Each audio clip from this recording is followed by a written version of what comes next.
Good morning and welcome to The Morning Bell. I'm Robert, joined as always by Lizzie and Steve. It's Friday, August the 21st, 2026, and we have a packed show this morning. AI earnings momentum, a massive crypto short squeeze, bond market intervention, and key macro data to break down. Let's get straight into it. Lizzie, S&P 500 Q2 earnings are tracking a 52% year-over-year gain, but strip out Alphabet and Amazon's AI mark-to-market windfalls, and you're still at 33%. How much of this earnings story is real?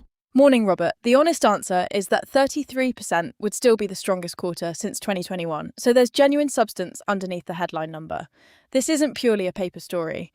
That said, investors need to be clear-eyed that mark-to-market gains from Alphabet's $77 billion unrealized equity position and Amazon's $53 billion Anthropic stake can reverse just as fast as they appeared, and building a forward thesis around those figures is a fragile foundation. The SPY technical setup actually reflects that ambiguity this morning.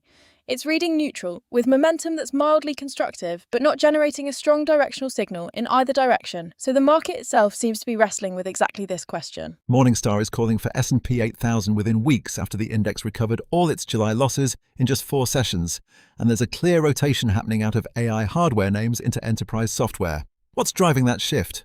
The rotation makes fundamental sense because investors are finally rewarding companies that can monetize AI at scale rather than just supply the infrastructure. And the numbers back it up, with ServiceNow crossing $1 billion in AI-related annual contract value, agentic deployments up 9-fold, and Salesforce's Agentforce platform hitting $1.2 billion ARR up 205% year-over-year, which is a compelling proof point that enterprise software is capturing real AI spending. The Silver Lake takeover discussions around Workday acted as a significant sector catalyst that lifted the whole group, including Adobe and SAP, so institutional interest here is very real. As for the 8,000 call on the S&P, it has legs given the recovery's pace, but I'd be measured about chasing it aggressively because the SPY technical bias remains neutral this morning, not outright bullish, and the macro backdrop still includes a Fed with a hawkish lean and a 30-year yield that only just pulled back from near 17-year highs. Walmart beat estimates and raised guidance but still fell 6% on slowing domestic sales. And Deere posted a strong beat despite a weak agricultural environment. What are those two telling us about the broader market? Walmart's reaction is an important signal. The market is punishing deceleration even when the headline numbers look solid, which tells you how high the bar is for consumer-facing names right now, and raises a real question about the durability of US consumer spending, with gasoline prices elevated and spending softening. Deere's beat at $5 EPS against a $4.69 estimate is impressive execution, but I'd read it as a company-specific story rather than a broad industrials signal. The industrials sector as a whole has underperformed the S&P 500 by more than 12 percentage points over the past 6 months, and 3 names in that space right now show genuinely deteriorating fundamentals that make them worth avoiding. McDonald's is also one to watch rather than chase. US comps turned slightly negative in July. And with the investor day not until September, there's no near-term catalyst to price in, so the risk-reward doesn't look compelling until that strategic update gives the market something new to work with. Steve, initial jobless claims were out yesterday morning with the forecast at 210,000, just above the prior week's 209,000 print.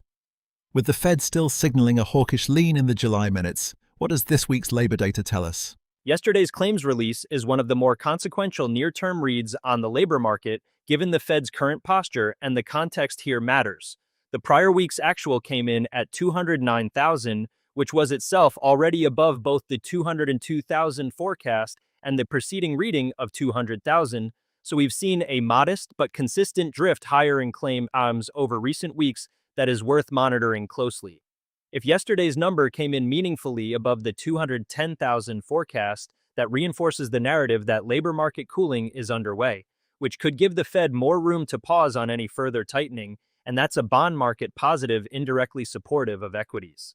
Conversely, a surprisingly low print would hand the hawks exactly the ammunition they need, and the July Fed minutes already showed that many FOMC participants are prepared to tighten further if inflation doesn't cooperate. So a tight labor market reading puts rate hike risk back on the table in a real way. Housing starts for July came in at 1.239 million, well below the 1.35 million forecast and down sharply from 1.415 million the prior month. How much pressure is the housing sector under? The July housing starts number released Tuesday was genuinely weak, and it's hard to frame it any other way, coming in at 1.239 million against a 1.35 million forecast, while also falling sharply from 1.415 million. The prior month is a significant miss that reflects just how much damage elevated long-term yields are doing to residential construction activity. Even after Thursday's Treasury intervention pulled the 30-year yield back roughly 9 basis points to around 5.19%, that remains a historically elevated level, and it means mortgage rates stay punishing for both builders and prospective buyers. Until we see a sustained and meaningful decline in long-end yields, the housing sector faces real structural headwinds, and that pressure ripples into materials and real estate adjacent sectors as well. Lizzie, over to crypto. Bitcoin blew through $7,500 on Trump's Clarity Act push and the Treasury's bond intervention, triggering what looks like the second largest short squeeze in crypto history. How do you trade a move like this? The honest answer is you don't chase it here, and the technical picture is clear on that. Bitcoin is leaning bearish on the technicals this morning despite the price surge, because momentum is deeply overbought and price is pressing right against the upper Bollinger Band, which historically acts as a resistance ceiling. The short squeeze was historic, somewhere between 2.7 and 3.3 billion in bearish positions wiped out in a single session. But with the bulk of that short fuel now exhausted and stablecoin liquidity on exchanges meaningfully lower, the critical question is whether genuine buyer conviction carries this forward or whether we see a pullback before any next leg higher.